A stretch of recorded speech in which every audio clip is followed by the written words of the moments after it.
Hallelujah. Glory to the Most High. Tatanzambe hampungutulendo. Give you praise. Give you praise. I give you praise.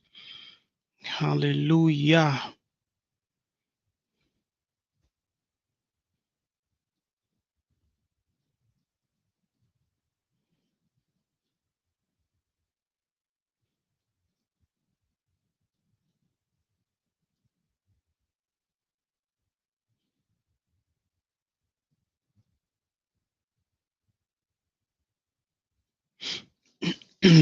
Greetings to everyone. Kembo, Natatanzambe, Yamanzulu. I hope you are hearing me well. Hallelujah. Today I have an interesting and most powerful teaching. Okay. I think that it will give you a lot of understanding and insight of biblical truths which were hidden and maybe you have never heard this before. It is an exciting teaching. Okay, as you have seen, I title it Objects of Power and the War Fetish. Fetish. Hallelujah. Let's wait for people to come in and then we will start with this powerful and yes, powerful teaching. So Tatanzambe is speaking to me a lot. You know, I'm receiving a lot of revelation in areas of the spirit of might. And this teaching that you will receive today is also in that same category, you know, in that same space, the same realm, the realm of power. All right, the realm of power, power. Hallelujah. Yeah. Objects of power. That's the topic of this teaching. Yes, let's wait just 1 minute. Amen. Greetings to Sister Nadi Yaboki, mm, JJ, Siemi Makita, Clarice. Greetings to Virginia, Congo. Greetings to Sister Mizi, Alexander Gabriel. Greetings to you, Rosa Phillips. Greetings. So we will start our teaching for today. Damaraya. Greetings to you. Greetings, everyone. Mbote Nzambe Apambo Labino. Nzambe bless you all. So open. I want to ask you to be open. Okay, be open. Just listen until the very end. Can you do that for me? Yes. Listen until the very end. Don't think that I'm bringing something that is off in the middle of the message or just, and you leave and you come with all kind of conclusions that are contrary to what I'm teaching here. So open your minds, allow the Muanda Semi to speak to you. Yes, to give you this, to really understand this revelation that we are about to release and this teaching that I will be teaching today. I received it from the Muanda. It's not from myself, but it is the spirit of Tatanzambe who gives wisdom and revelation. All right. Hallelujah. So ingeta Tatanzambe Yamanzulu Pungutulendo. I thank you for the spirit of wisdom and revelation. And I pray for all my brothers and sisters, for the Benabeto, as they receive this teaching, Tatanzambe, May you reveal and confirm by your spirit. Ingeta. Now, let's start. As some of you may know, um, I spoke here and there a little about the spirit of might. I had a vision, and in that vision, I saw that Nzambe sending the seven spirits of power. The spirit of might was in front. The seven spirits were sent, and they are coming to the earth. And in this vision, as I saw them lined up, they were coming as men of war. They were coming to the earth. And I sensed that there was a haste, and they were coming quickly. And in front of the seven spirits, I saw one spirit going in front of them. And as I was looking, the spirit told me that the spirit that was in front, that is coming first, was actually the spirit of might. So, by that revelation, that Nzambe told me that the spirit of might is coming first, and he's coming to empower his people, and he's coming to really empower us for the warfare that is ahead of us. The warfare, this warfare is two-dimensional. It is in the physical but also in the spiritual realm. Okay, so this warfare is two-dimensional, in the spiritual and the physical realm, and the spirit of might is coming to endue us, the Bantu, to endue us, the Benabeto, with supernatural power from above, from Tatanzambe himself. Ingeta, hallelujah.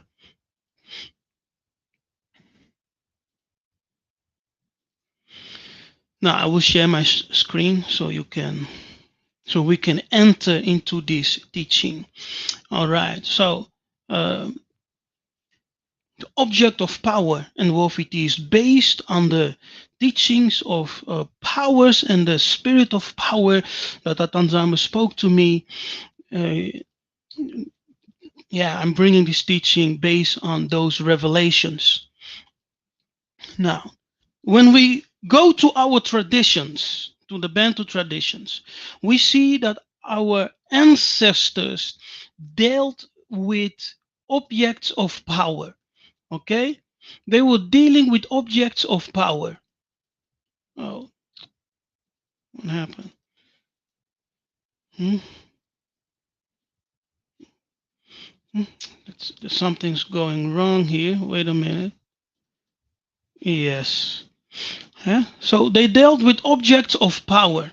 It was not meant for worship. It was not meant for them to worship those objects. Okay, listen very carefully. As a tool, but it was used as a tool or instrument to interact with the spiritual realm. Okay, so in our Bantu traditions, our ancestors, they dealt with objects of power. All right, objects of power. Now, those objects of power, they were not meant for worship. It was not Tata's will for us to worship those objects. They were just instruments. They were a tool or instrument to interact with the spiritual realm. Now, I know someone can very quickly say from no, we don't need anything to interact with the spiritual realm. We can just pray, we can bend our knees and pray to Tatanzambe, and we have direct contact. Oh, brother, sister, really, really. So what does the cross symbolize? Eh? When people look at the cross, is it not a symbol of faith? Is it not an object that people put around their necks? Is it not? Okay. Anyway, okay. So it was used as a tool and instrument to interact with the spiritual realm. And there are many tools tools that have a spiritual significance. Okay, and all over, not over all over.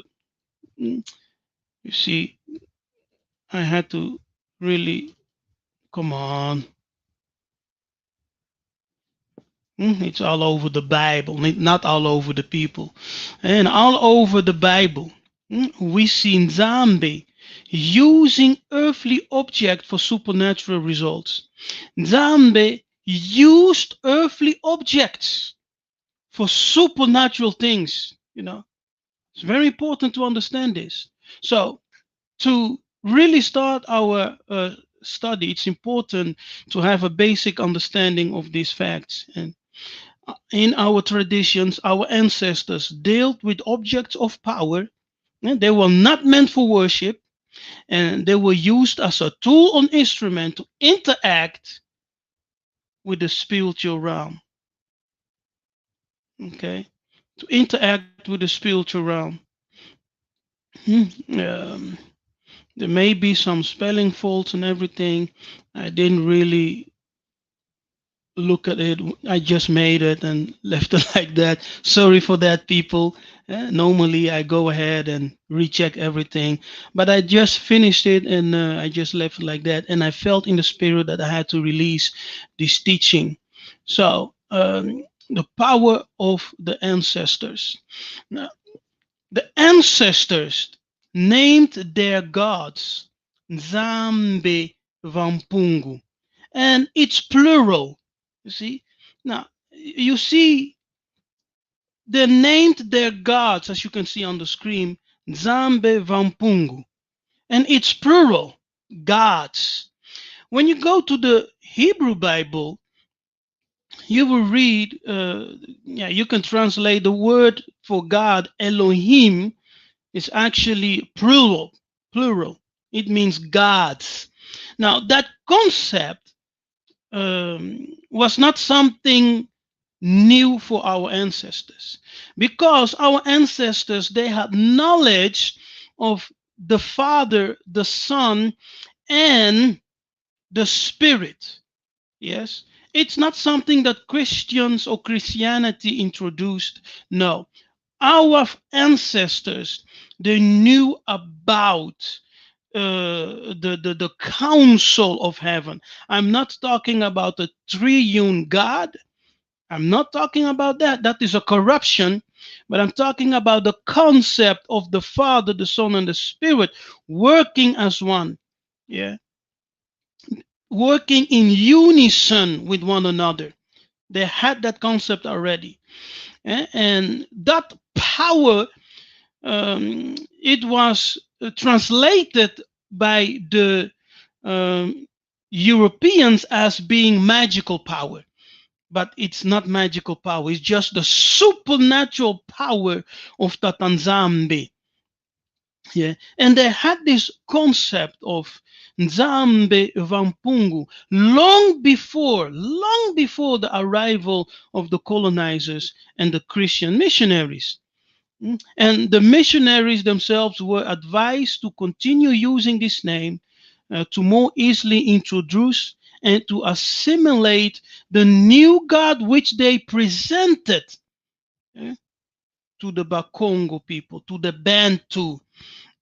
So in Christianity, in Christian context, it's usually translated as the Almighty God, or the Almighty God, right?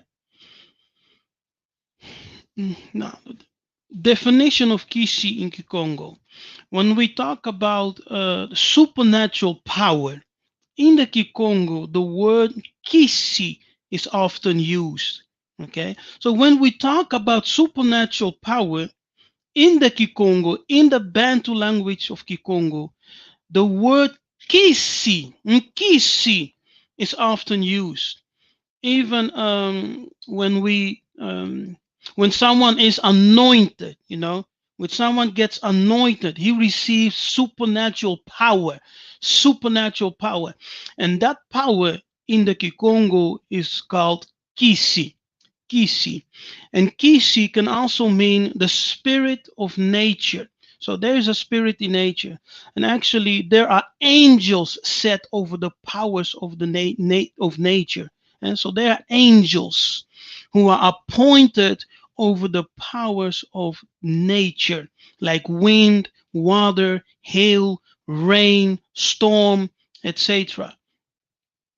Now, it represents supernatural power, as I said, but it also represents an amulet and a talisman, and it's also medicine.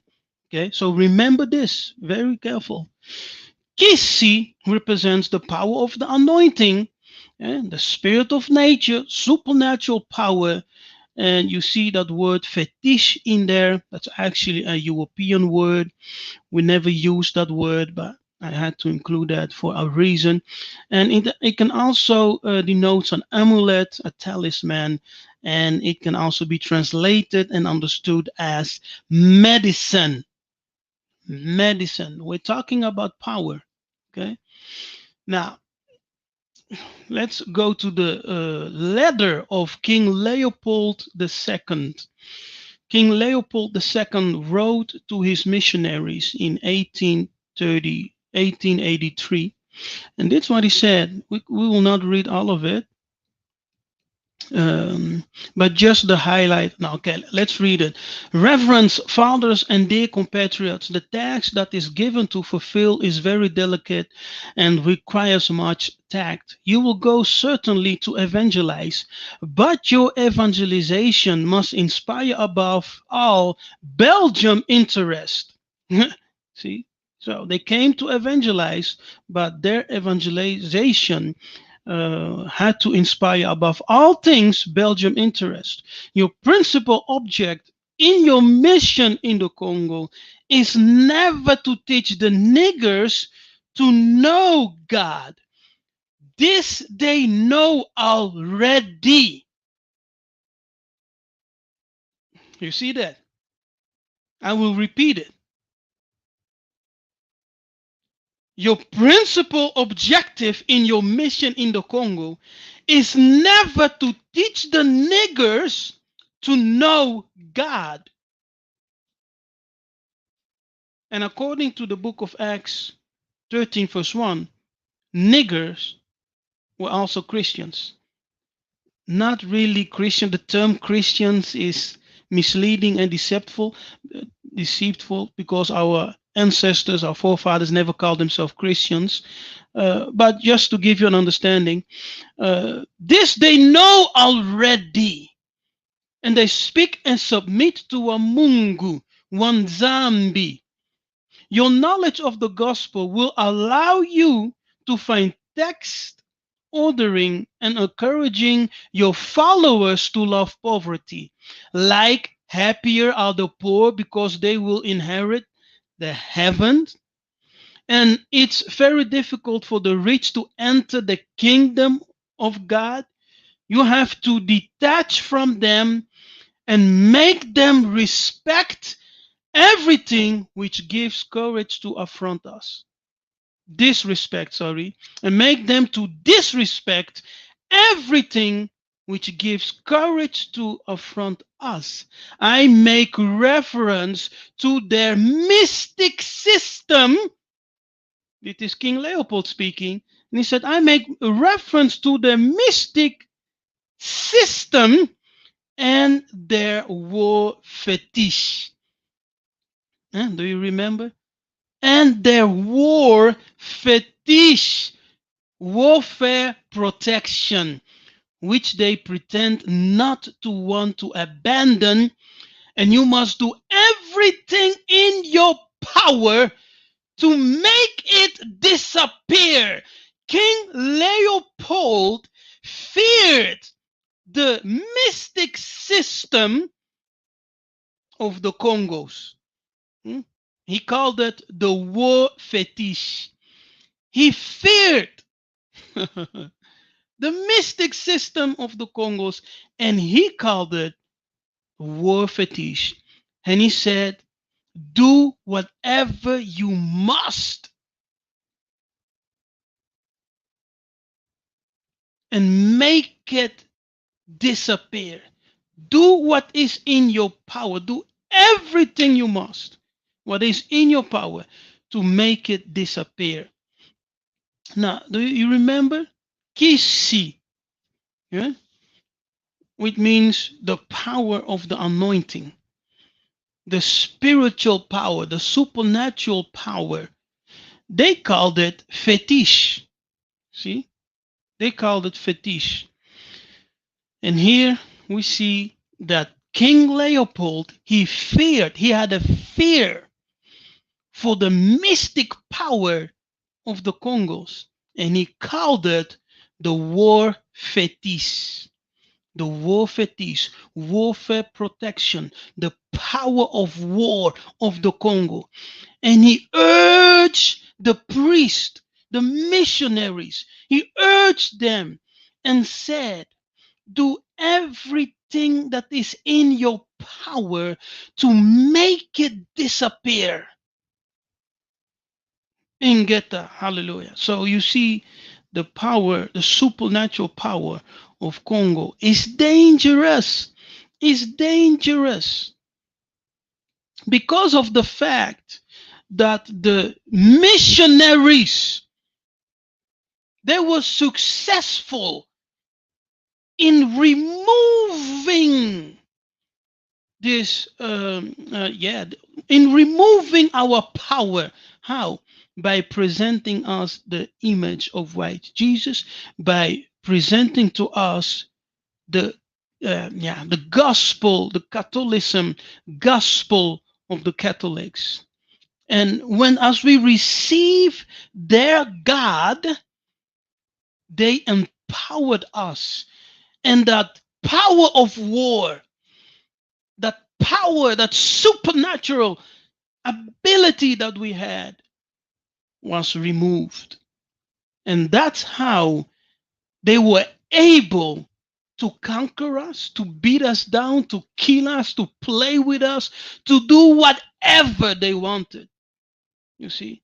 Because the thing which they fear the most, the mystic system, that which they called the war fetish, when that was done away with, that was the very moment that they could do anything they wanted. Hallelujah. Now let's look just quickly into this war fetish thing that King Leopold feared.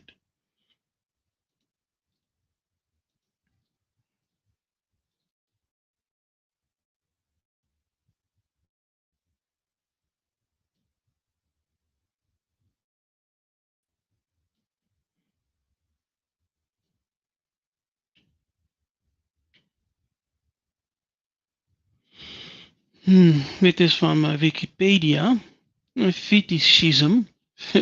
Fetishism.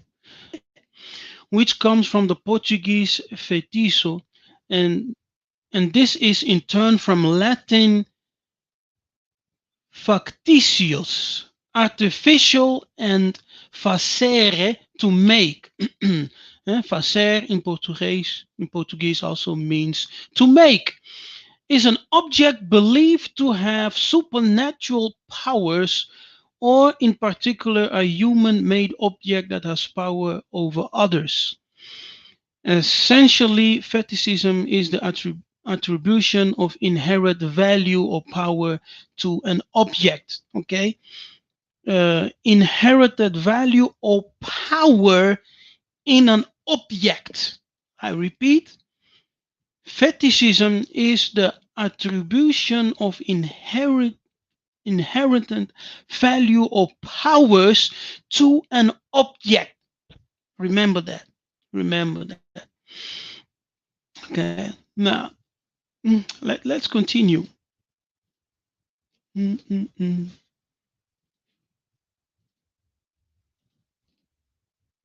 Now, in time, our ancestors, they dealt, like I said before, with objects of power.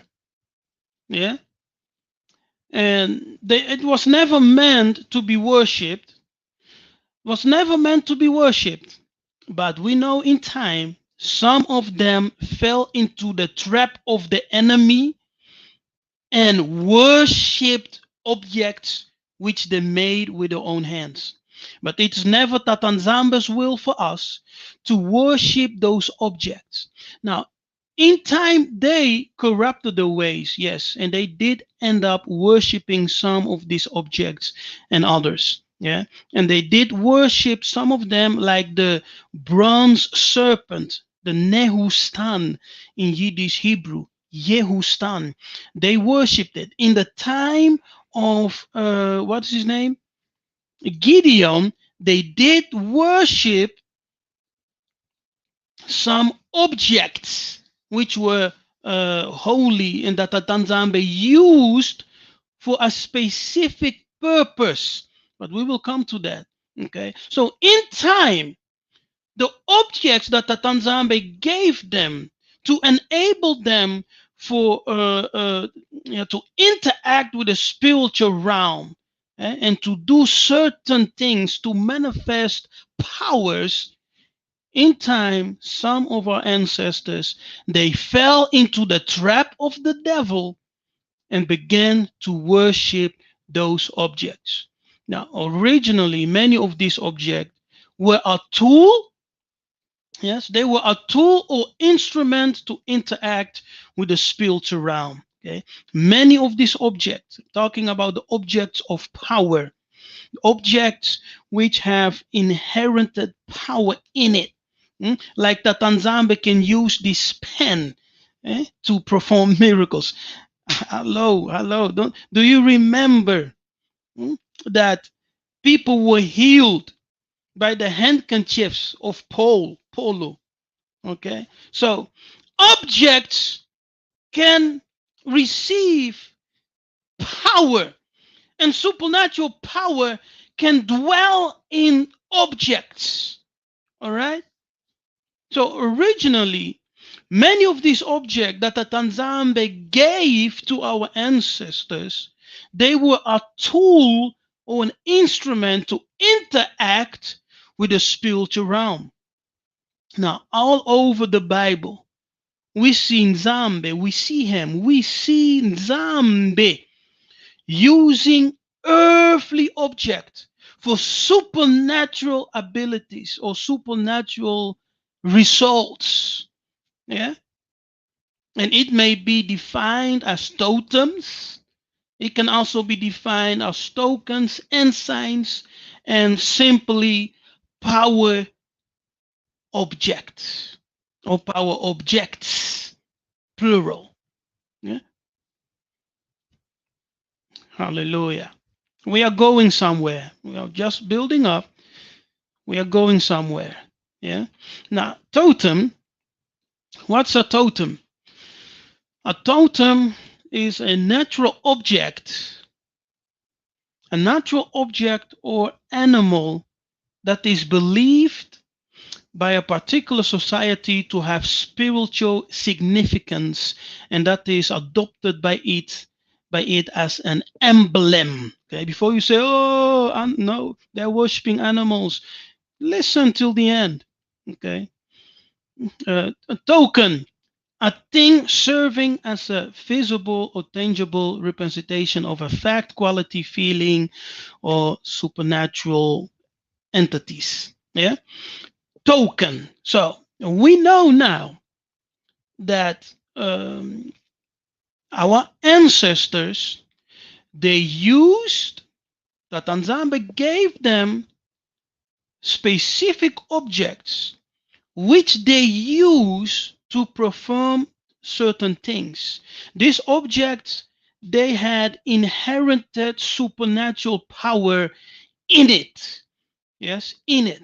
And it was used as a tool, not to be worshipped, but as a tool to interact with the spiritual realms. Okay? To interact, not to worship, but to interact with the spiritual realms, the realm of heaven. Now, let's go. Now, let's dive deep now. Now we're going deep. Okay. Now we're coming to to the heart of the case. Now, Adam's coats. Let's start here. Adam's coats of skin. In Genesis 3:22, it reads, "Unto Adam also and to his wife did Nzambe make coats of skin and clothed them." Hallelujah. Now, the coats of skin that Nzambe made for Adama and his wife Eve, they had supernatural abilities. Okay, they were endued with supernatural abilities. In those coats of skin, that coat of skin, eh, it had how do you say that? The powers. It had powers that Nzambe endued it with powers. They were not just normal skins, you know. They were not just normal skins that they were. No, no, no, no. He clothed them in certain ability, in certain powers. He did not send them into an unknown world with wild animals all over them without any power or means to survive. Okay, so he made these coats of skin for them and he clothed them therewith. He clothed them with those coats of skin. And these coats of skin were made by the hand of Tatanzambe himself. They were made by the angel of covenant. Angel of the covenant. He made those coats of skin for Adam and his wife Eve, and they were clothed with this. Hallelujah. And these coats of skin, they had supernatural abilities. Okay. Now, the garments of skin was made to protect, not only to clothe him, but also to protect him from the wild animals. So Tatanzambe gave him power because when he lost his glory, when he lost it, when he fell, as they say, from grace, he lost all the divine power that Tatanzambe gave him by his creation. He lost it. He lost it. And he was found naked before Tatanzambe, right? He was found naked before Tatanzambe. Naked. Stripped from his glory. Stripped from his authority. Stripped from his power. So Tatanzambe did two things in one. By making the coats of skin, he covered his nakedness. That's one. And second, he gave him certain level of power. You can call it a substitute power. A substitute power, yeah, for the power that he lost when he transgressed the law, just the one law, the one law that he received from Tatanzambe. So he received this substitute power that was in the garments of skin, of the coats of skin. Hallelujah. And those spiritual abilities gave him the power he needed to protect himself and to survive in the wilderness, in the desert, a land unknown to him. Hallelujah. Now, according to the book of Yasher, the book of Yasher tells us that the coats of skin, the garments of skin that Tatanzambe made, they indeed had supernatural abilities. And giving the one who is clothed with it might and power, that is physical strength. In Kikongo, Ngolu, Ngolo, Ngolo. Now let's go to the book of Yasher and read what it says from verse 24.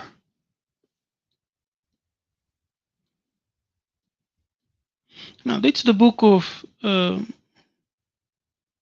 Yasher, chapter 7, from verse 24. And the garments of skin which Nzambe made for Adam and his wife when they went out of the garden were given to Cush. For after the death of Adam and his wife, the garments were given to Enoch, the son of Jared. And when Enoch was taken up to God, Enoch, the one who walked for 300 years with Tatanzambe, he gave them to Methuselah, his son. And at the death of Methuselah, Noah took them and brought them into the ark. And they were with him until he went out of the ark. Yeah. And in their going out, Ham stole those garments from Noah his father. And he took them and hid them from his brothers. See, talking here about the garments of skin that Tatanzambe made for Adam and his wife. And this garment, the garment of Adam, had supernatural abilities. Hallelujah. And when Ham begot his firstborn Cush, he gave him the garments which he stole in secret, and they were with Cush many days. And Cush also concealed them from his sons and brothers. And when Cush had begotten Nimrod, he gave him those garments through his love for him, because Cush loved Nimrod. Yeah, he loved him. And Nimrod grew up. And when he was 20 years old, he put on those garments. So when he reached the age of 20 years old, he put those garments on.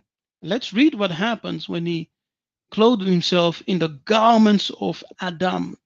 And Nimrod became strong when he put on the garments, and God gave him might and strength. So it appears that when Adam was clothed in those garments, that Tanzambe did not only, uh, hide his nakedness, but he also gave him might and power through those garments of skin. Okay, to enable him to defend himself against the wild animals. Okay, against the wild animals. Now, when Nimrod put on those skins, those garments of skins from Adam, it tells us here that he became strong. He became strong. God gave him might and strength. That is physical power. Okay, physical, supernatural power, inhuman strength. God gave him, and he became a mighty hunter. What did he do? Yeah, he was a mighty hunter in the field, and he hunted the animals, and he built altars, and he offered upon them the animals before Tatanzambe. See? And he hunted the animals. So he had power to fight against wild animals of the field. Why? Because those garments gave him power. See? Now, that power that he received, that was the substitute power that Adam received when Tatanzambe clothed him with those garments of skin which he made. See, it's an object. So we see here in our first in our first object is the garments of skin of Adama.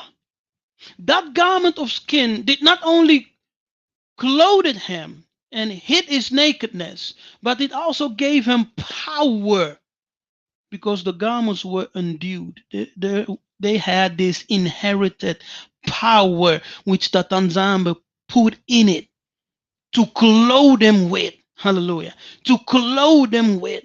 Now, when we go far into the future, in the book of Luke, we see that Yiseka'yah Congo tells his disciples, stay in Jerusalem until you are clothed with power from above, until you are endued, which also means or can be translated as clothed with power from above. So they were literally clothed with power, supernatural abilities. Hallelujah. Physical strength. And get that powerful. Yes, we're talking about objects of power. So the first object was a clothing, the garments of skin.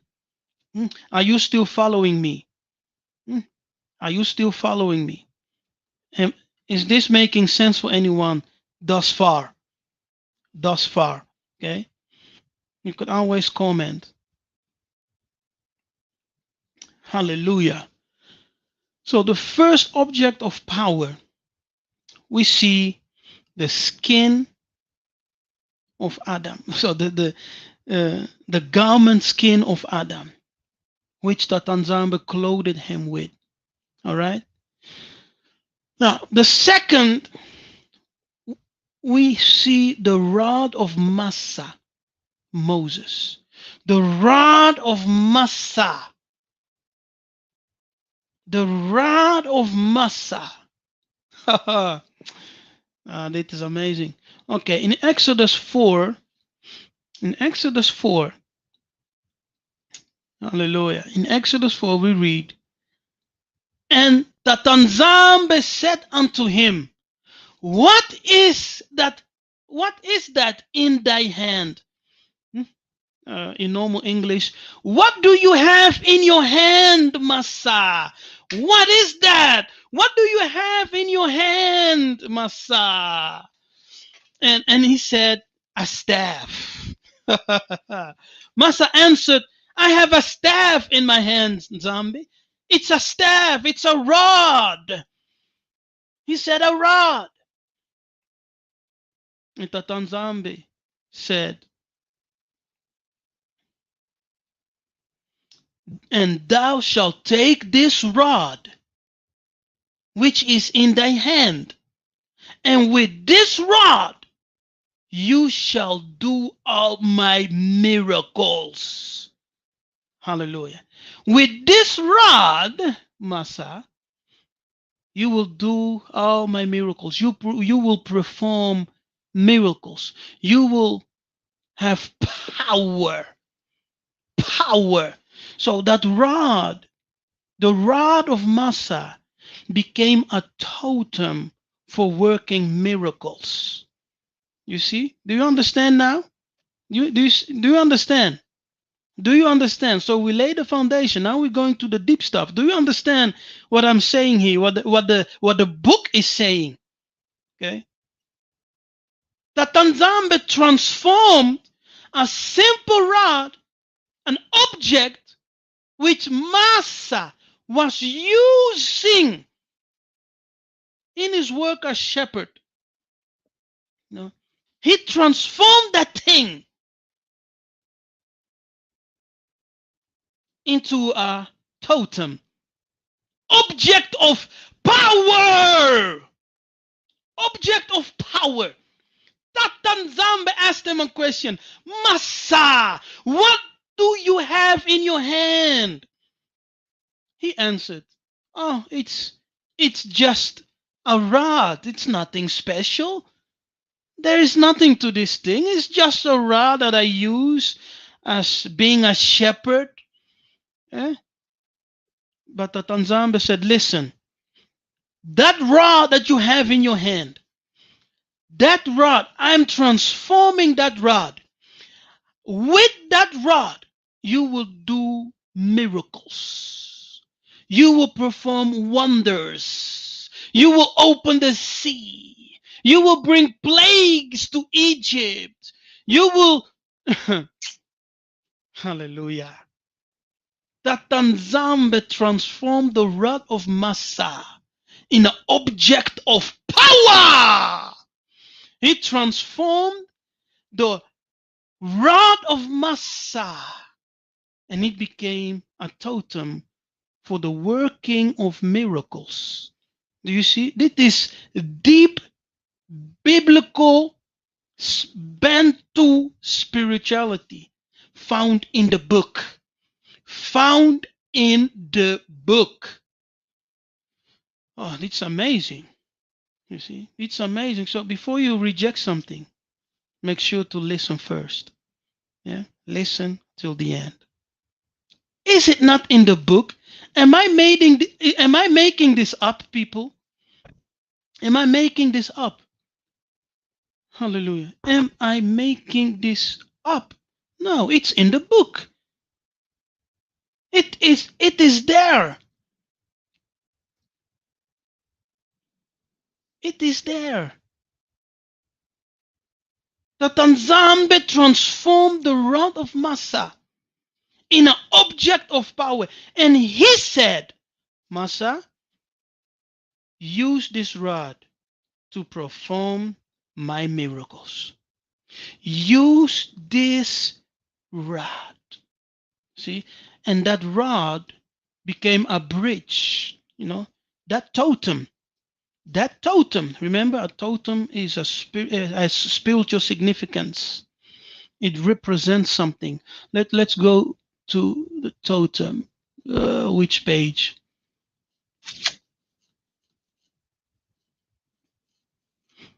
A totem, a natural object or animal that is believed by particular societies to have spiritual significance. Hallelujah. And that is adopted by it as an emblem. Totem. He said, hey, you see this, Moses, Massa? With this rod that you have in your hand, go, perform my miracles. And Massa used the rod. Bam! He threw it before Pharaoh. It transformed into a snake, into the king snake, the cobra. And, the Egyptian priest did the same. But Tatanzambe showed his power, his superiority, when the snake of Massa devoured the snakes of the Egyptian priests. He went to the Nile River. He hit the Nile with that rod, that totem, that object of power, and the Nile River transformed into blood. Another time, he hit the dust, pa, and the dust went up and transformed into flies. All the miracles, he used the rod. Now let's define a miracle. What is a miracle? A miracle is the supernatural of the Tanzambe, touching the natural things, changing it, restoring it, or creating something new. So a miracle has to do with the supernatural power of Tatanzambe touching the natural things and changing it, renewing it, or creating something new. Hallelujah. So, with that rod, Moses performed all the miracles of Tatanzambe. Incredible.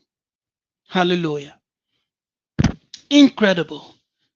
And Moses, look at this. And Moses, when he descended from the mountain, when he received the commission of Tatanzambe to go to Egypt and to deliver his people, Massa came down from the mountain with the staff in his hand.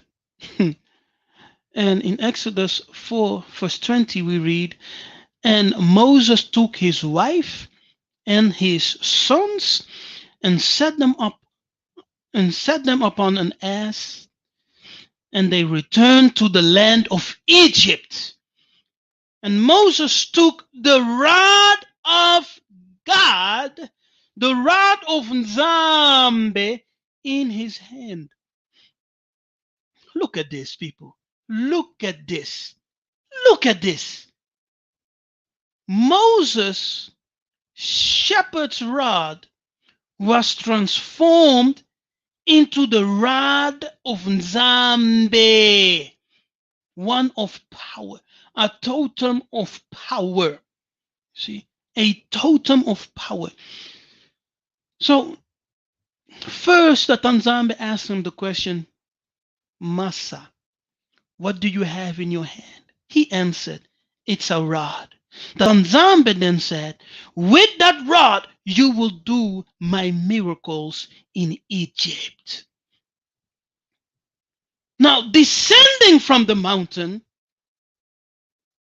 the book tells us that the rod of Moses, the rod of Massa, was no longer his own.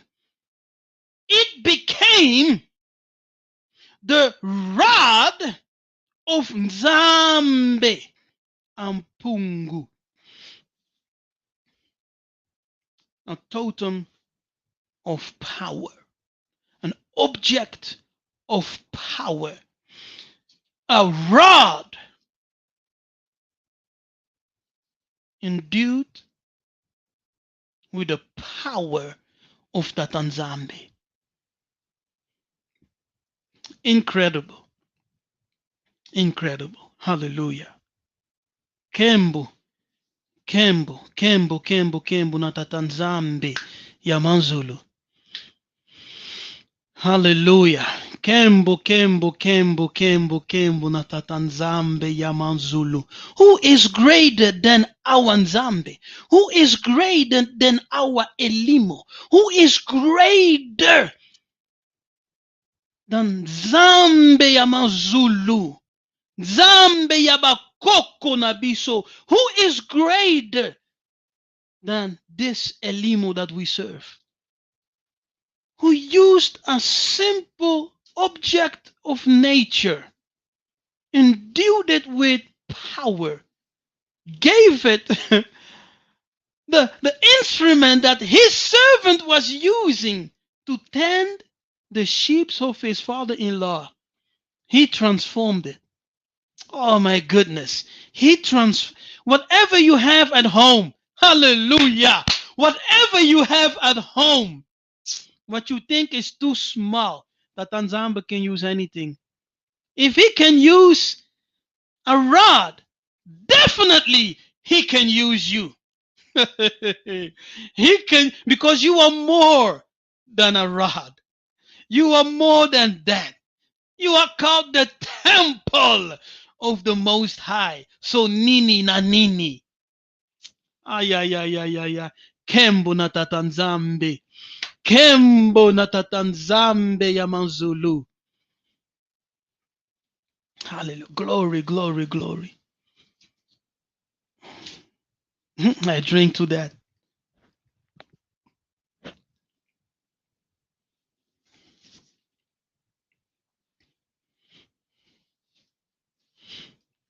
So I know what this is not for everyone. It is strong, super strong meat. Okay, super strong meat. But as you listen and re-listen, you will begin to understand it more and more. It will become clear. Okay, so we saw the goat, the garment skin of Adam. The Tanzambe inherited his some of his power in it. It became a garment to hide his nakedness, but also the substitute power, yeah? Might, power, physical power, supernatural power, abilities. Adam was clothed in that power, and that garment was a substitute for that which he lost. Okay, it was a substitute for what he lost. Hmm. Hallelujah. Hallelujah. And then we see the rod of Massa. The Tanzambe asked him in a question, what do you have? He gives his answer. And then the Tanzambe transformed his rod into an object of power, a totem, a totem, an object of power to interact with the spiritual and physical realm. Hallelujah.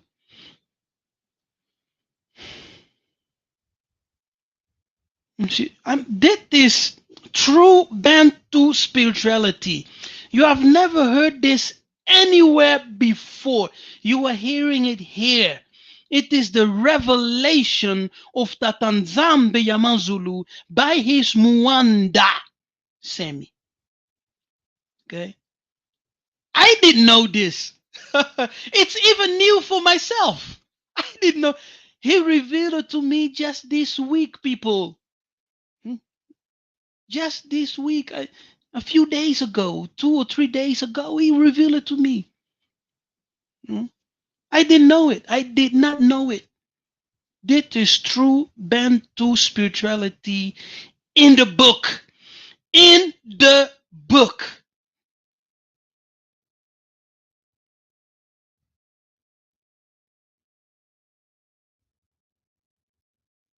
Hallelujah. Let's continue. Let's continue. So we go from Adam's coats of skin, from Massa's rod, both objects of power. Now let's go to the third object of power found in the book.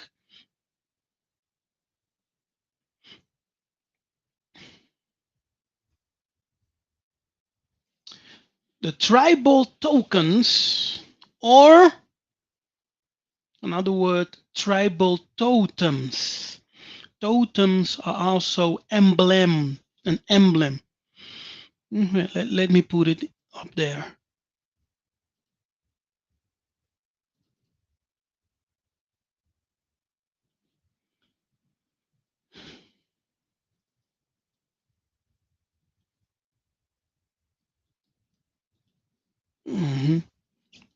Okay. Yes. Yeah. So, a tribal tokens, totem, emblem. Okay. Numbers 2, verse 1 till 2. And Zambe spake unto Massa and unto Suka, that is Aaron, saying, every man of the children of Israel, Benna Beto, Benna Isolele, shall pitch by his own standard with the ensign of their father's house. Okay, so when Isolele was being counted, and that's the reason the book is called Numbers. When Yisolele was being counted, each tribe, all the 12 tribes, the men of war, were being counted. So each man had to pitch a flag. That's a standard there. They had to pitch that standard, a flag, with on it the ensign or the tribal token, the tribal totem, the tribal emblem of their father's house. Yeah, the tribal token, the tribal totem, the tribal emblem of their father's house. So all the tribes, they stood together, they were organized, you know, organized and divided. And each tribe had a flag with on the flag the tribal totem or emblem of their father's house. Now, that word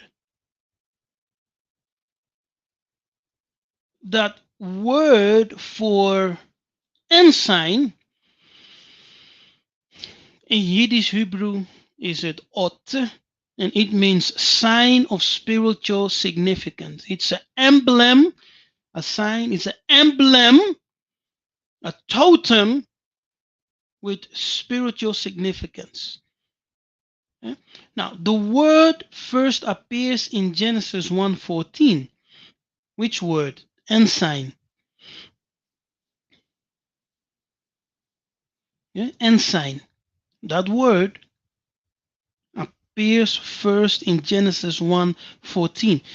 And God, Tatanzambe, said, let there be lights in the firmament of the heaven to divide the day from the night, and let them be for signs. Hey, you see that word signs there? That word signs, the same word, ot, which means totem, emblem, signs. So the lights in the heavens, in the firmaments, the lights in the firmaments, they were meant to communicate to us times, seasons, for days and years. That was the purpose of the lights. Of the lights. Let them be for a sign, and for seasons, and for days, and for years.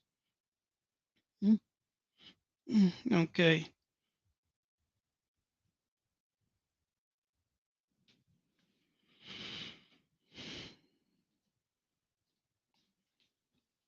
Now, here we see ot, which is translated sign of ensign, token. Token is also a totem. We see here that it is translated 60 times as sign, 14 times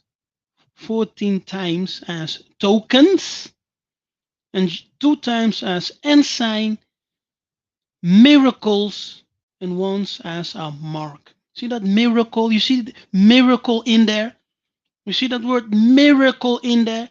Miracle. So this tokens, yeah, these tokens, tribal tokens, they had spiritual significance. Hallelujah. They were spiritual, and they had spiritual significance. They were not just a symbol, without any meaning, with no spiritual power behind it. No, no, no, no, no, no, no, no. They had spiritual significance. So when you see the ensign, when you see the token of Judah, it represents something in the spiritual realm. Hallelujah. When you see the token of Levi, it represents something in the spiritual realm. When you see the totem of Benjamin, of Gad, of Dan, of Zebulun, of Issachar, it represents something in the spiritual realm. They are not just unmeaning symbols, symbols without any meaning, empty, void. No, no, no, no, no. They have spiritual significance and spiritual power to it. Spiritual power.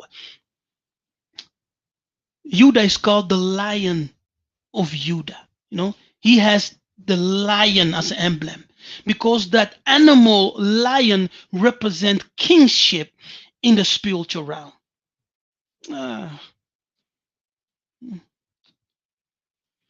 Okay, so you see, token here, token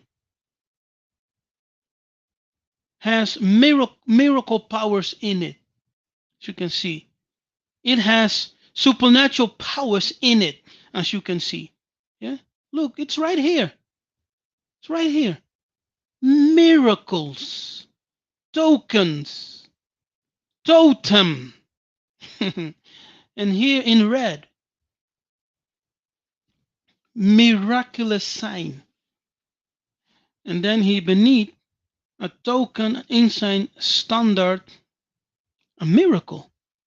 Now, what does that miracle mean? Miracle means that there are some spiritual powers connected with that token. There are spiritual powers connected with the token, with the emblem, with the totem. That's what it's saying here. Remember that. So when we look at this Bible verse here, Numbers 2:1 and 2, and Zambah spake unto Massa and Aaron, saying, every man of the children of Israel, Yisolele, shall pitch by his own standard, that's a flag, with the ensign of their father, with the token, totem, emblem of their father. And those emblems, those token, those totems, tribal tokens, those emblems have miracle powers or supernatural powers to it. Now, this is for some difficult to understand. I know. That's the reason I said, follow me to the end. And maybe you have to rewatch this if I keep it online to re-listen until you get it. But it's really heavy meat.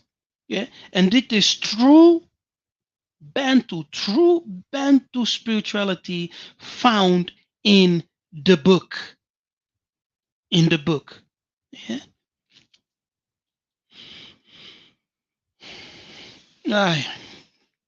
So here we see the tribal tokens.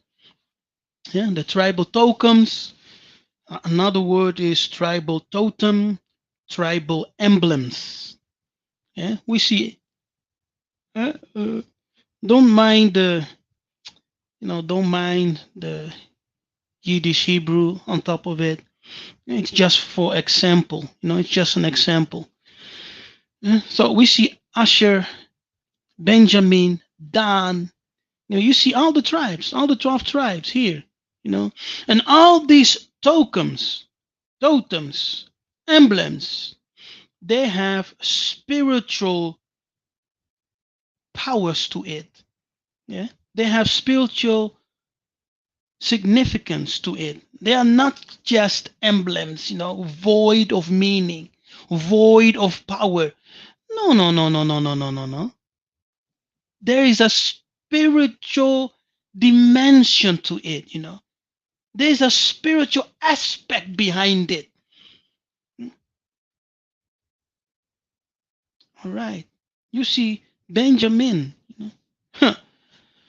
Oh, let's go back a slide. Totem, a natural object or animal that is believed by a particular society to have spiritual significance and that is adopted by it as an emblem, token, a thing serving as a visible or tangible representation, excuse me, of an act, quality, feeling, etc. Supernatural. So here we have the emblem, the tribal tokens, as you can see, of the 12 tribes of Yisolele. Asher, Benjamin, Dan, Gad, Issachar, Joseph, Judah, Levi, Naphtali, Reuben, Simeon, Zebulun. Hallelujah. Now, what have we seen thus far? We have seen the coat of skin, the garment of skin, which the Tanzambe used to hide the nakedness of Adama, and which the Tanzambe also used as a substitute for the power that he lost. Then we saw the rod of Massa, second object of power, totem. Tanzambe transformed his rod into the rod of Nzambe. And he was told, with this you will do my miracles. And with that rod, that object of power, that totem, Moses was able to perform all the miracles and to show forth the power of that Nzambe. Because the totem is like a bridge. See, the totem becomes a bridge that connects the supernatural with the natural realm. And Moses did all the wonders with that rod. And then we see here the tribal tokens. And the tribal tokens or totems are spiritual emblems with spiritual significance. The tribal tokens of our tribes, the Bantu tribes. We have tokens, the Bantu tribes. All right. Okay, let's go. Now, then we come to, time is going fast, people. Then we come to Urim and Thummim. What is that, you may ask? Urim and Thummim. Let's read the book of Exodus 28, verse 20.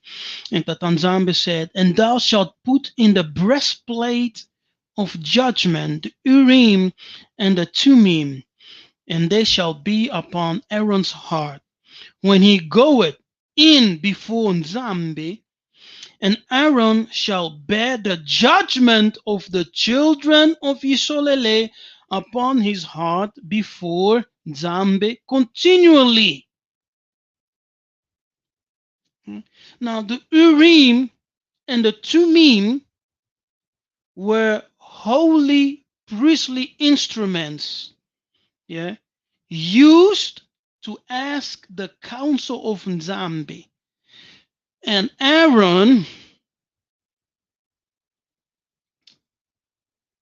I don't have any examples here, but Aaron was clothed in a priestly garment. Okay, he was clothed in a priestly garment, and those garments were meant for beauty and glory, as he serves Tatanzambe in the temple. Okay, were garments of power, garments of glory, garments of authority, spiritual authority. Aaron was the first king, as I may say like that. He was the first king. The first king was spiritual. He was the spiritual king over Yisolele. He received a crown upon his head, and he was clothed in garments that were meant for glory, for beauty, and power. All right. So now the Urim was an object which was under the breastplate. Let me see if I can find something online so that I can show as an example. Oh, yo.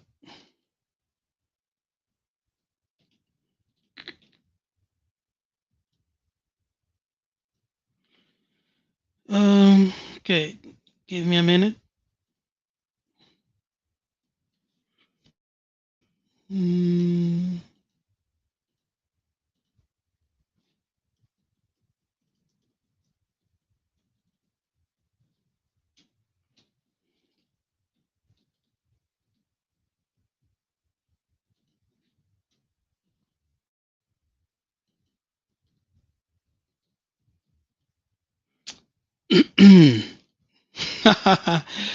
Ah, of course.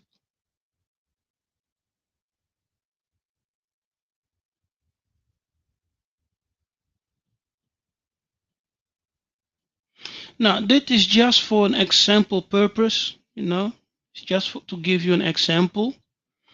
Don't shoot me. It's just to give an example. You see all white, so-called Edomites, Jews. What you see here are images of the Urim and the Thummim. Yes, the Urim and the Thummim were used when a king, or a prophet or someone went to the high priest and was in need of the counsel of the Tanzambi. Yeah, then he will stand behind the priest, and the priest will pray to Tatanzambi, and the answer will come out of that Urim or Thummim. So Tatanzamba answered and gave counsel by the Urim and Thummim. Yes? So it was a holy priestly instrument or object of power which they used to ask the counsel of Tatanzambi. I hope I'm making sense. Doing my best here. Yeah. So they used it was an object of the priest as part of his tenue. How do you say that? Outfit, priestly garments. It was part of his priestly garments, and that Urim and Thummim was over his heart, over his chest area, and covered his heart. Therefore, when he, the priest, entered the temple, he always had the 12 tribes over his heart. You see? So, as priest, we carry the 12 tribes in our hearts and upon our shoulders. So each time that he entered in, he came in the presence of the Tanzambi with the 12 tribes over his heart. And when the Israelite, the Benabetu, when they wanted, when one of the princes, the leaders of Yisolele, wanted to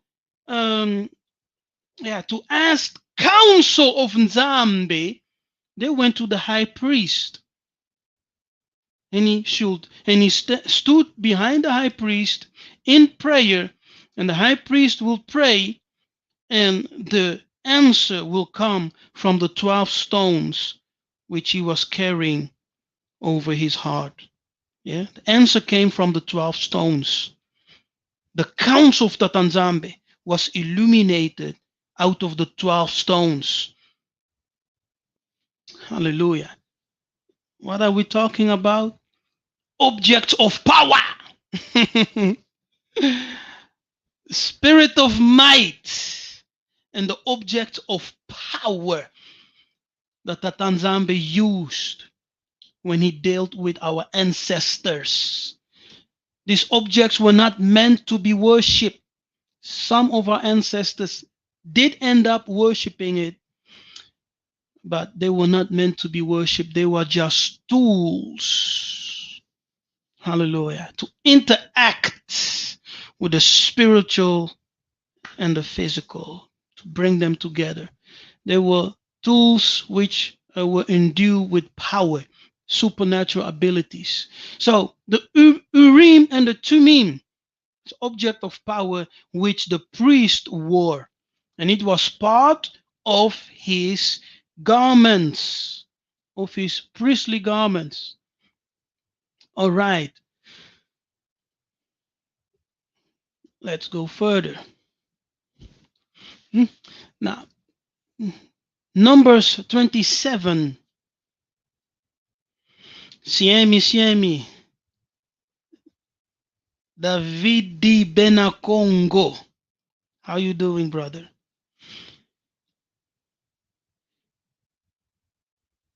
Yes, to answer your question, the soldier heroes.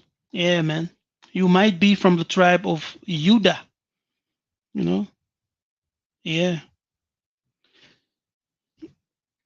So we are all over an hour and a half almost. So it's taking time, but we will finish this. There is no part two. We will finish this today.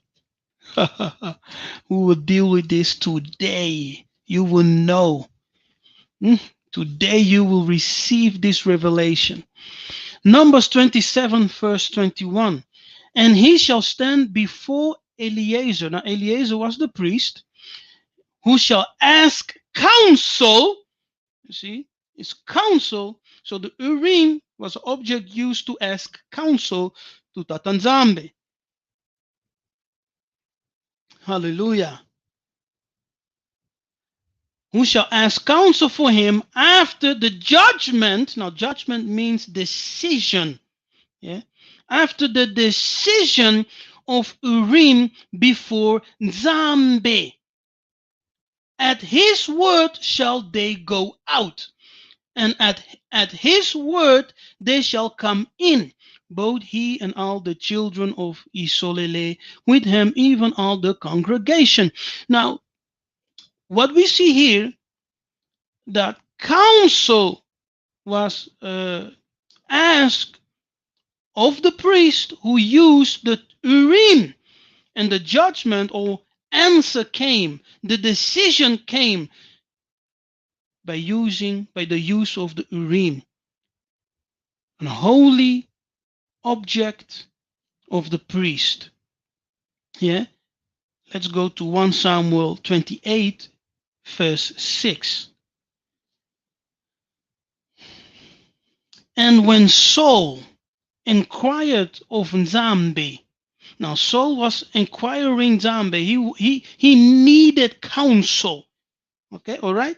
He was in need of a counsel from Tatanzambe Yamanzulu Pungutulendo.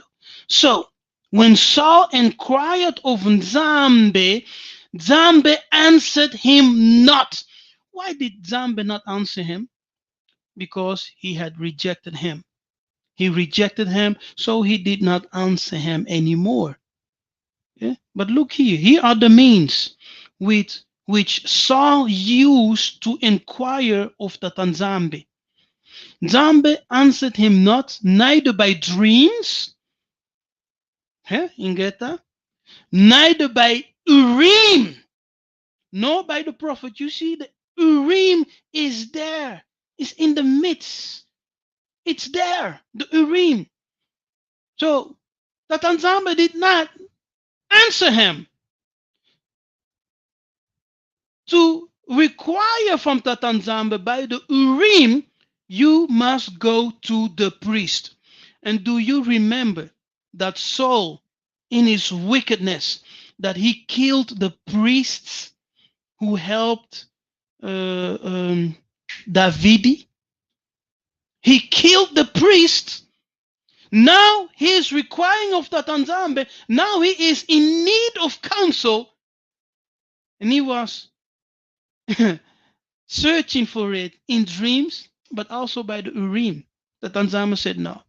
Do you remember, Saul, that you killed the prophets? You killed the priests? I will not answer you. I rejected you. He also went to the prophets, but even the prophets said, no, we have no word from Tatanzambe for you. We have no counsel from Tatanzambe from you. Tatanzambe rejected him by dreams. He went to sleep.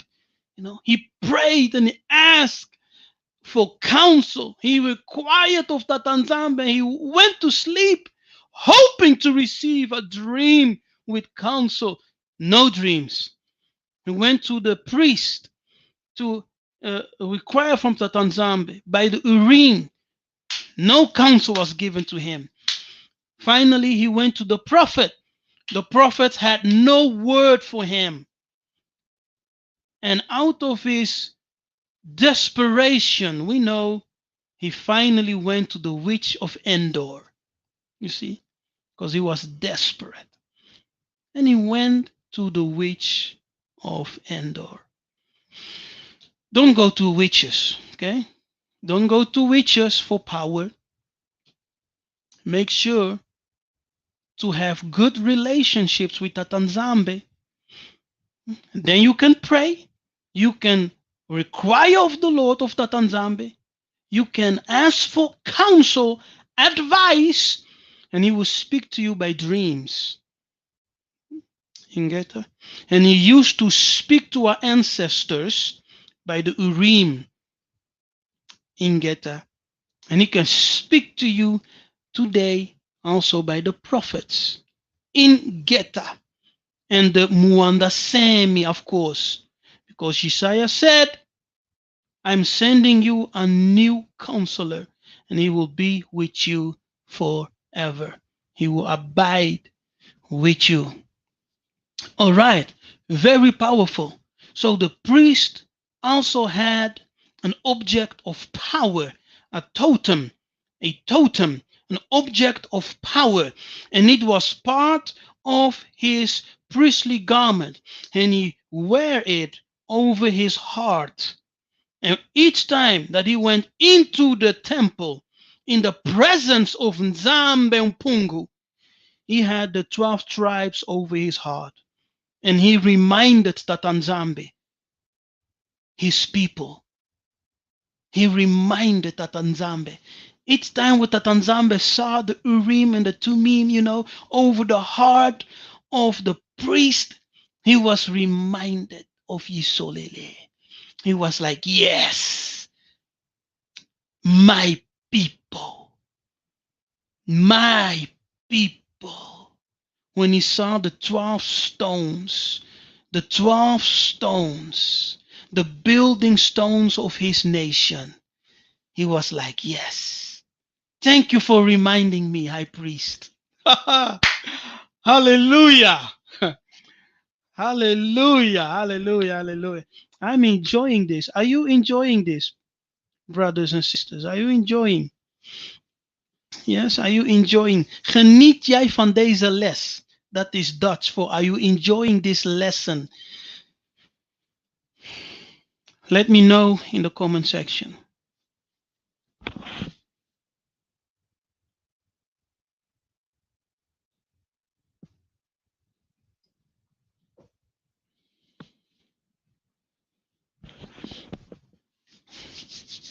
Amen, amen. Ingeta. Let's continue.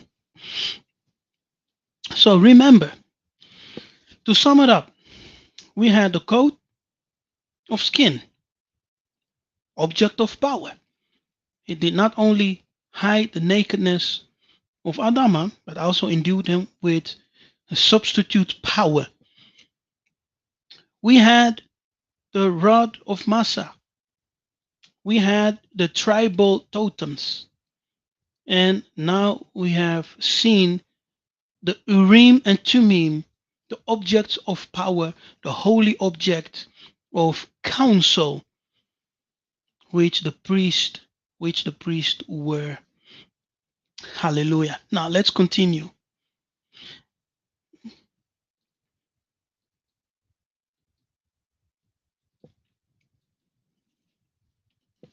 Have you ever heard this anywhere before? Let me know. Have you ever heard this revelation anywhere before? Let me know. I am curious. I have never heard of this before. I have never heard of this before. It is the Mwanda Semi of Nzambe that revealed it to me just a few ways back. Yeah? Just a few, I'm not talking about weeks ago, months, years. No, just, just a few days back. He said, he revealed it to me. Yeah? So for myself, it's new. It's new. And my mind was blown. I was like, ah, Tatanzambe. Really? Really? And you know how Tatanzambe revealed this to me? I was reading the letter of King Leopold, what I shared before. I was reading his letter, and when I read that portion that he mentioned the mysticism of the Congo and the war fetish, immediately Tatanzamba spoke to me and he gave me this revelation. Just like that. Pa! And I received it. And I was like, oh, my goodness. Just like that. I found it very powerful because it's part of not only of our culture, of our history, but it's also part of the spirit of might that the Tanzambe is sending. Remember that by the power of the Mwanda Semi, by the power of the anointing, Apostle Paulo used handkerchiefs. He used handkerchiefs, and people were also, taking from him just pieces of his clothing to put upon the sick ones and to put upon those who were possessed so that they could receive healing. See, natural things can be endued with power by Tatanzambe. With power. All right? It has nothing to do with voodoo, witchcraft. No. Don't you limit what a Tanzambe can do and cannot do. He is above all. And we see this in our history, in our Bantu spirituality, in the book. In the book. All right, let's continue. The Ark of Testimony. Let's go to the Ark. The Ark is an object of power. The Ark is an object of power. Power. Hallelujah. I have to emphasize it. Ik moet het benadrukken. Man, I'm telling you. Exodus 25, verse 22.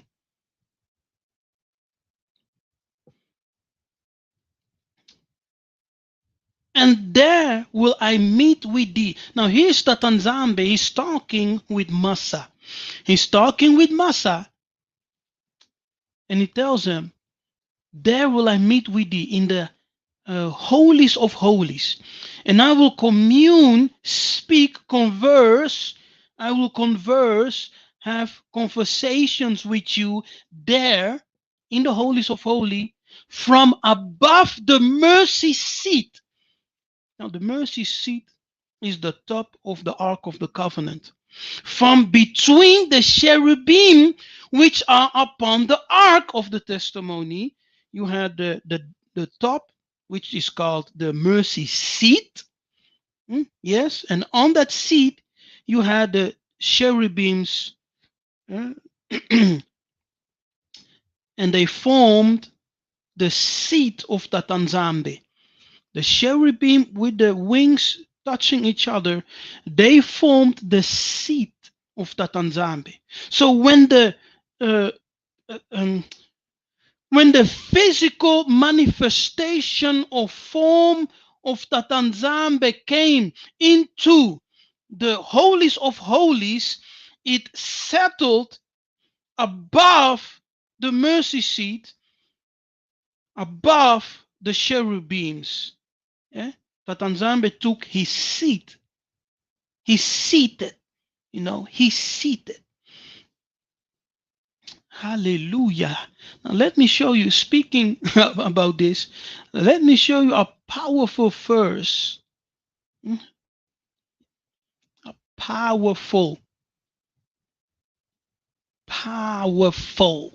I must include this verse in my notes. It's too powerful. Okay. Numbers 12.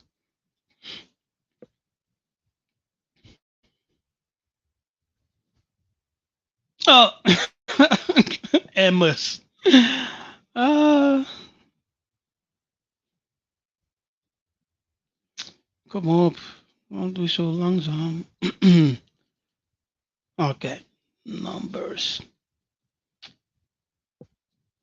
There's a delay because of me being online.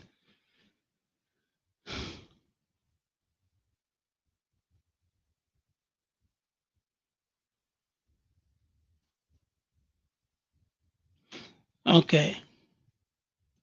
Here in Numbers, we have Aaron and Miriam who were fighting against Moses. Yes, they were fighting against Moses. And Tatanzambe comes in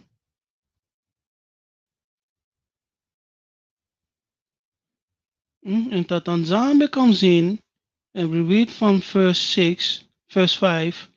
And Nzambe came down in the pillar of the cloud and stood in the door of the tabernacle and called Aaron and Miriam, and they both came forth. And he said, Hear now my words. If there be a prophet among you, I, Nzambe, will make myself known unto him in a vision, and I will speak unto him in a dream. My servant Moses is not so, who is faithful in all my house. With him will I speak mouth to mouth, even apparently, and not in dark speeches. And the similitude of Nzambe shall he behold. You see this? Similitude of Nzambe. Yeah? See that word? Similitude of Nzambe? Here, Massa went into the holies of holies. When Tatanzambe came down, he seated upon the mercy seat, which the two cherubim formed, and Massa,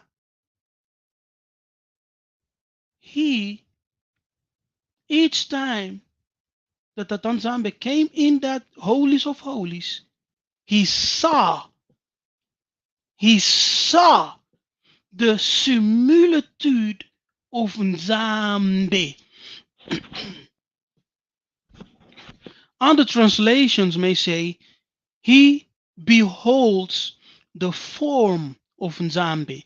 He beholds the form of Nzambe. What? So he went into the holies of holies, and Tatanzambe is telling him, I will commune with you. I will speak with you from above the mercy seat, because I will come down and sit on that seat. I will take my place and we will communicate. Hallelujah. And thus, Massa, he beholded the similitude of Nzambe. Isn't that powerful? Isn't that powerful? So the ark was the seat of Nzambe when he came to speak with Massa. You know, it was like his earthly throne. Earthly throne.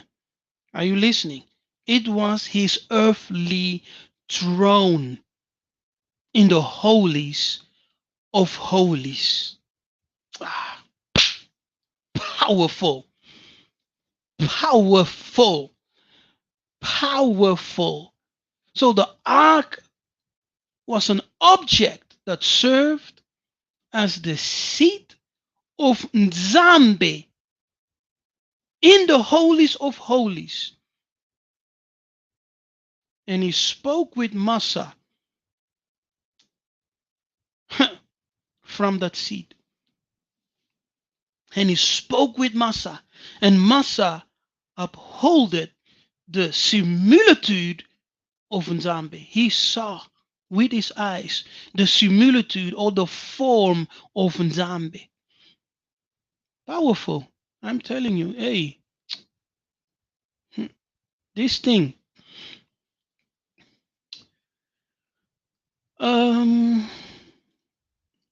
Okay, let's continue. Now, the Ark of Testimony or the Ark of the Covenant, only the priests are permitted to carry the ark. And the priests are the bearers of the divine seed of Tatanzambe. See? The priests are the carriers or bearers of the divine seed of Nzambe. Yamanzulu. Crossing the Jordan River, as soon as the foot of the priest that bear the ark touched the waters were divided. Yeah, the waters like phew, they were rolled back.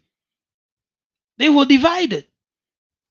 And the priest stood still in the middle of the river on dry land, and the people crossed. Now, this is a story that you read in the book of Joshua 3, verse 8 and 7.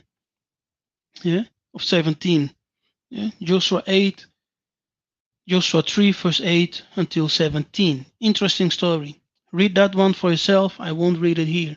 Yeah, but the priests were commanded to carry the seed of Tatanzambe, which is the Ark of the Covenant, also known as the Ark of Testimony. They carried it. They went to the Jordan River. As soon as they touched the river, the waters were divided. And in the middle of the Jordan, they stood still as the people crossed over. As the people crossed the Jordan River. Hallelujah. Powerful. Now the ark, this object of power, also the seed of Tatanzambe on earth, was sometimes carried into the battlefield. Thus Nzambe was brought into the battlefield. Yes. Now, when Joshua marched around the walls of Jericho, he had the mighty men of war with him. Mighty man of war with him, and the priests bearing the ark, and 7 priests blowing the ram's horn. Yes. And they had to do for 7 days. On the 7th day, they had to go around the walls of Jericho 7 times and then blow the horns, the ram's horn, and make a war cry as the priests were carrying the seat of Tatanzambe, the Ark of the Covenant, aka Ark of Testimony. They brought Tatanzambe in their march. Okay, Tatanzambe therefore was marching with them as the priests carried the seat of Nzambe on their shoulders, and they were going. with the mighty men, with Joshua and the mighty men, 7 times around the wall of Jericho. And the 7 times, on the 7 days, 7 times they went over. Hallelujah. They blow the ram's horn. The mighty men released a shout of war, and the walls of Jericho fell. They melted. They melted. And Tatanzambe showed his glory, his power. Now, in battle against the Philistines, Yisolele trusted in the ark to give them victory. Thus, the ark was taken into the battlefield again, and this is mentioned in the book of 1 Samuel 4:3-6. And we know the sons of the priest Eli, Hophni and someone, Hophni and who's that other guy? Phineas. Yes, Hophni and Phineas, they carried the ark to the battlefield because Yisolele was losing the battle. They were losing the battle. And they said, let someone, hey, go to the priest, go to the sons of Eli, and let them bring the ark here. Let us bring the presence of Tatanzambe in this battle so that we can have victory. Hallelujah. And the sons of Eli, they brought in the ark into the battlefield. But you know, Yisolele was wicked. Even though they brought in the ark, Tatanzambe said, nope, I won't give you the victory. Repent of your sins first. You know the story. Now, last but not least, the brass serpent. Ooh! I see people turning their heads now. People are turning their heads now. The brass serpent? Really? Yes. The brass serpent. Hallelujah. Yes, the brass serpent. The Nehustan in Yiddish Hebrew. The Nehustan, the brass serpent. The Nehustan. Numbers 21:6-9. And Tatanzambe sent fiery serpents among the people, among the Bantu, and they bit the Bantu, and much people of Yisolele died. See, so these fiery serpents, there is a mystery, there is a great mystery there. Maybe I will talk about it some other time. They are not just serpents, you know. Therefore, the people came to Massa and said, we have sinned, for we have spoken against Nzambe and against thee, Massa. Pray unto Nzambe that he take away the serpents from us, the Nachas, the Nyoka from us. And Moses prayed for the people. Yeah. And Moses prayed for the people. And Nzambe said unto Moses, make thee, Moses, a fiery serpent. You see? You see? So if you read the Bible and you take it literally, you would think that these people were sorcerers. I'm telling you. Because the things that are written in the book, and you believe the book, right? You believe it, right? You would think these people, man, they are sorcerers. But we are not sorcerers. This is called mystical powers. Mystical powers can be confused with magic and sorcery. But it's not magic. It's no sorcery. Mystical powers, supernatural powers of Tatanzambe Yamanzulu. Okay.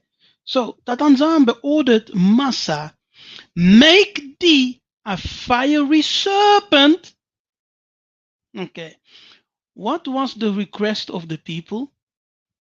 Massa, please pray for us. The snakes are killing us, Massa. Please take the snakes away.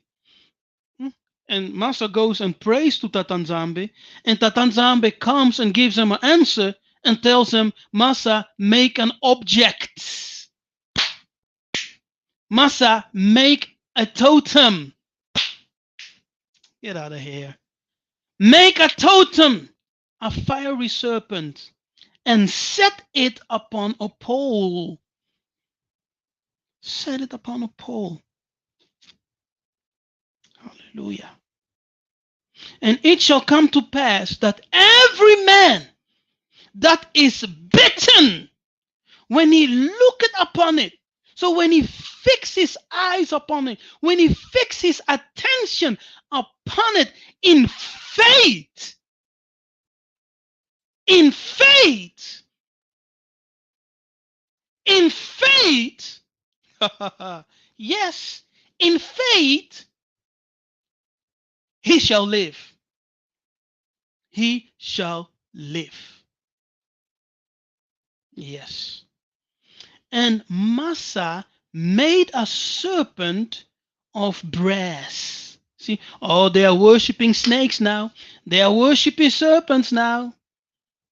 They want to be healed by the serpent on a pole. That's what you may think, right? So Massa made a serpent of brass and put it upon a pole, as Tatanzame commanded him. And it came to pass that if a serpent had bitten any man,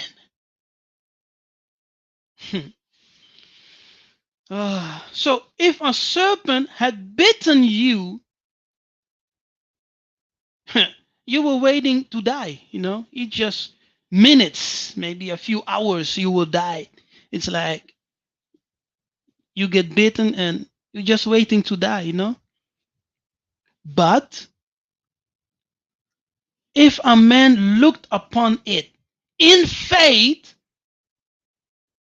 he shall live.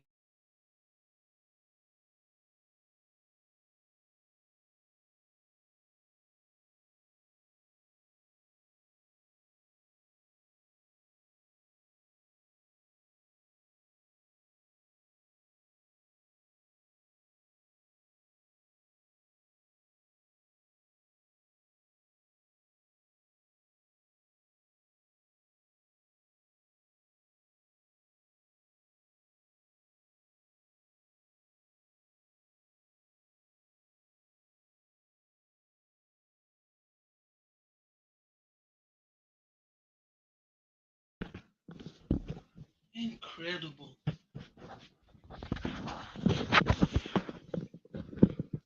Are you still hearing me, people? Hmm?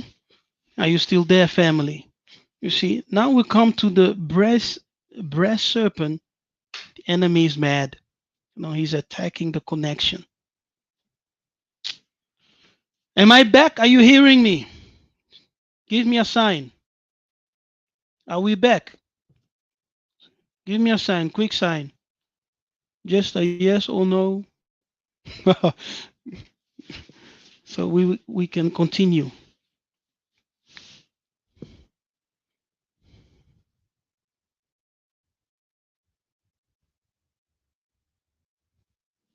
Okay. Okay, it's back. We're back. Let's continue. So, where were we? And Massa made a serpent of brass and put it upon a pole. And it came to pass that if a serpent had bitten any man, when he beheld the serpent of brass, he lived. Amazing. See, he lived. Incredible. This story, it is supernatural. Or these people are crazy, or there is a supernatural aspect behind this serpent, behind this fiery serpent, the serpent of brass, the Nehustan in Yiddish, Hebrew, the Nachas, the Nyoka in Kikongo, Nyoka in Lingala. Amazing. So he made this snake, this serpent, he put it on a pole and he told Isolele, if you are bitten, fix your eyes to the fiery serpent on a pole. Fix your eyes to the serpent of brass, and you will be healed. You will not die. You will be healed. You will receive life. Your life will be restored to you. Your health will be restored to you. Death will pass you by. Look upon the snake. Look upon the serpent on the pole and save yourself. Save your life. So it's amazing. People were dying because fiery snakes were biting them. They come to Moses, asking him to pray to Tatanzamba to save them. So naturally, you will think that the Tanzamba will give them a cure, some kind of a cure. Take some herb, do this and that, and give the people to drink. No. The Tanzamba tells Moses to make a serpent of brass and to put it on a pole to save lives. Amazing. Now, did brass serpent was an object of power. This brass serpent was an object of what? Power. All right. In John 3:14, Yiseka'yah said, and as Massa lifted up the serpent in the wilderness, even so must the Son of Man be lifted up. Why? For whosoever that is bitten by the snake of sin, of wickedness, who fixed his eyes, who fixed his attention upon the Son of Man, who is lifted up as the serpent in the wilderness, will receive life, will be healed, will be restored. Hallelujah. You see? There you have it. So the brass serpent in the wilderness was a totem to concentrate the faith of the people to receive healing by their faith. Yeah. That is it.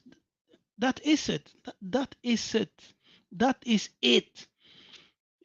The brass serpent in the wilderness was a totem to concentrate the faith. Yes. You see, the power. Oh man, it is not the object itself. Okay, it's not the object itself, but the faith which one exercise.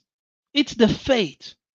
The object is just a tool to help concentrate faith for supernatural results. By your faith, you are healed. The power is not per se in the object itself, but it's a tool used to concentrate.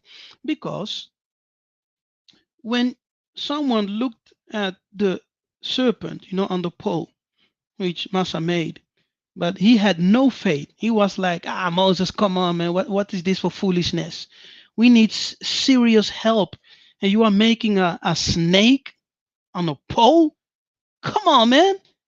See? Now, when you lack faith, nothing will work for you. Nothing will work for you. Even the rod of Massa, which Tatanzambe called the rod of Tatanzambe, by which he should perform all the miracles and the mighty deeds of Nzambe. If you don't have faith, you can have that same rod in your hand, but it will work nothing for you because you lack faith. When faith is not working, nothing will work for you. Nothing. Even when you have the totem or the object of power in your possession, it will not work for you. You must have faith in it to activate, to tap the power that is behind those objects. That Nzambe connected with those objects, holy objects. Okay. All right. So once again, Yiseka'yah said, as Massa lifted up the serpent in the wilderness, even so must the Son of Man be lifted up. Yeah. So he's comparing himself.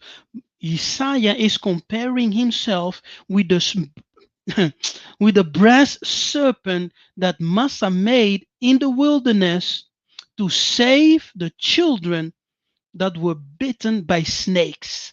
And today, Yiseka'yah saved us from the poisonous bite of the snake of sin, the snake of rebellion.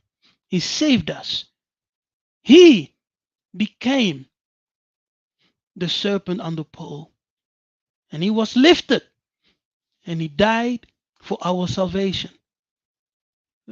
So, the brass serpent in the wilderness was a totem to consecrate the faith of the people so that they could receive healing by their faith.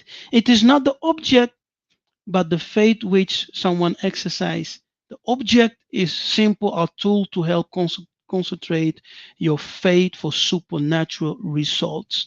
The Tanzania did this many times in in the ancient days. Hallelujah, with our ancestors.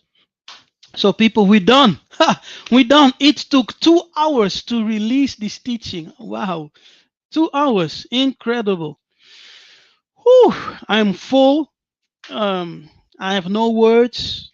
It was amazing, um, revealing, powerful. Never heard this before. That Nzambe revealed it to me. My mind was blown, and the Spirit told me to share this teaching with you. I was very nervous how you would receive this teaching. So I pray to Tatanzambe to give me courage and the Mwanda to really work through me and to speak. So I hope that you, the Benabeto, this teaching is for you. I hope you understood. And I will keep this teaching for maybe a few days online so you can rewatch. I'm not sure if I will keep it online, but it will stay online just for a few days so you can rewatch. I don't know if I will keep it online. Okay. So if you have to rewatch, we watch it quickly. All right. So as I said, we are at the end. I was very nervous to release this teaching, but the Tanzania gave me the courage to do so. And I do hope that you learned something about our true Bantu spirituality found in the book. In the book. Hallelujah. Hallelujah. And this teaching um, goes hand in hand with the spirit of might. Yes, the teachings of the seven spirit of Tatanzambe will come. I don't know when. I wanted to release it, but there were some things going on that I felt in my spirit to wait, you know, to wait. So if you, the Benabeto, if you can handle this teaching, you can handle the seven spirits of Nzambe.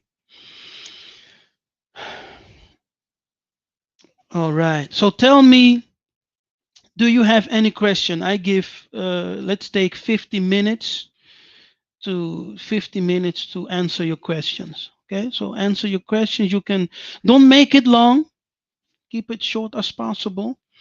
And answers that the questions that I can answer, I will answer. The questions that I can't, unfortunately, I will, yes, I have to pray for those. Okay, so if you have questions, uh, shoot me with your questions. Don't make it long, keep it short. I will take 10 to 15 minutes to answer your questions. Hallelujah.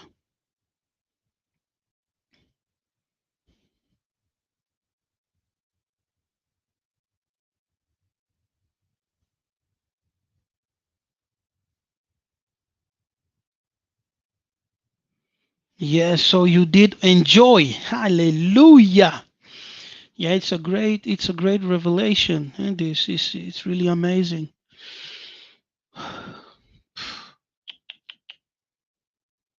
Crazy.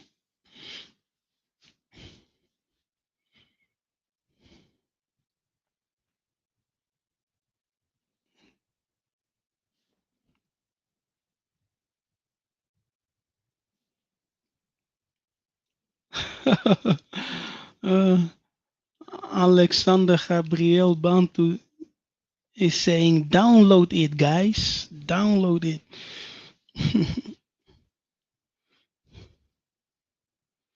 Greetings, Sister Bantu Mother, Jonathan Fitak, Laurinda, Clarice, Lunaco Bantu Sister,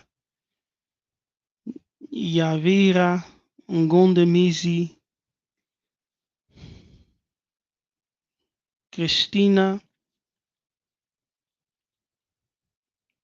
Lungile Morton, Beatrice Holmes, Mimi, Maria.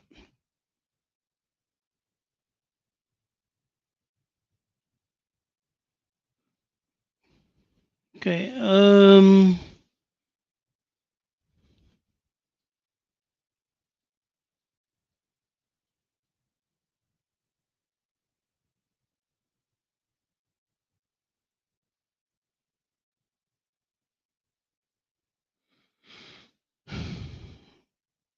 Okay, I have a question from the soldier heroes. Brother, are his promises also signs, totems to focus our faith on? No, the promises are not totems, but you can definitely focus your faith on the promises, for sure. Kan ik ook in het Nederlands een vraag stellen? Het gaat over die slang. Je mag in het Nederlands een vraag stellen. Ja, mag. When am I doing the spirit of the seven? When are you doing the seven spirits video? That's a good question, King Genocide. I don't know. I don't. In the new year, maybe pray that the Tanzamba releases me to do the teaching. It will not be a complete teaching, but a compact teaching, just highlights, because it's too long for me to do online.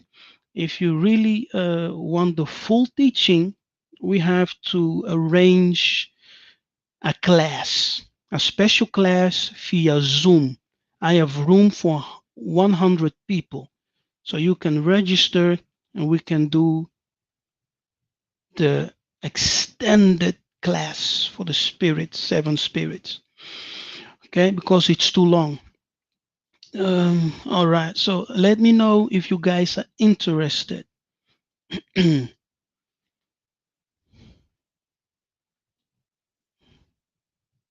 Yeah, so that answers your question, King Genocide. Um,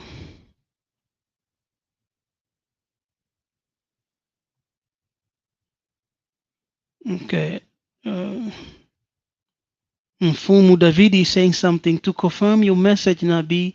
Me and Moon Kuikizi have been discussing these things for a couple weeks now in Geta. All right, that's awesome. Mm, mm. Uh, Share your thoughts with me, please, Davidi Benakong.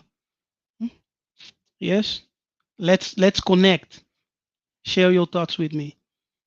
Mm, Kobe Shemiyaya. So the comforter is the Muanda in your view. Yes, the comforter is the Muanda. Uh, in my views, yes, in my views. Uh, it's also scriptural, but the Muanda abides in us, you know, and Tatanzambe can use each one of us to comfort, to edify, eh, and to exhort. He can use anyone because the comforter, the Muanda, lives in us, he abides in us. Sandra says, truly the churches lack this truth. Yes, they do. But we also, that Nzambe is revealing. Okay? It is by revelation. By revelation. Don't rush the video.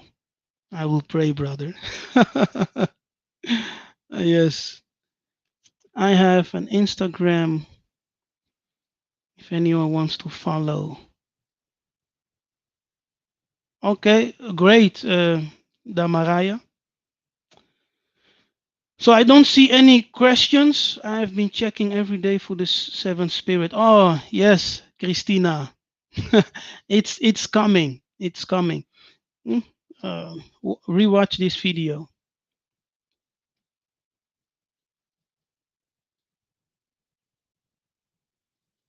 Yes.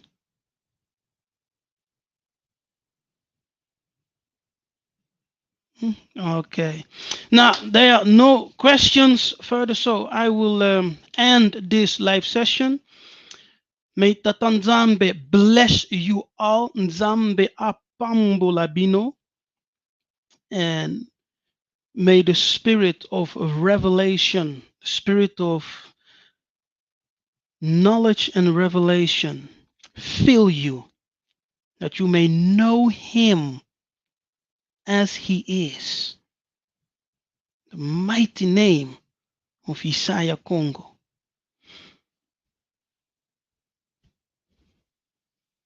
Uh, there are some questions coming. What does Moses and Elijah represent? Okay, now I won't go into that. It will go too far. Sorry, Kobe. Moses and Elijah represent the prophets. That's what I will say for now. They represent the prophets. All right. Tatanzambe, bless you all. And remember, Yisolele, we are living in the times of restitution.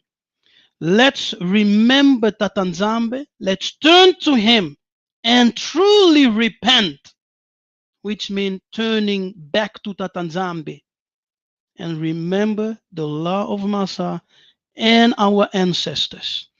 I am Nabi Kefas, and I bless you in Geta.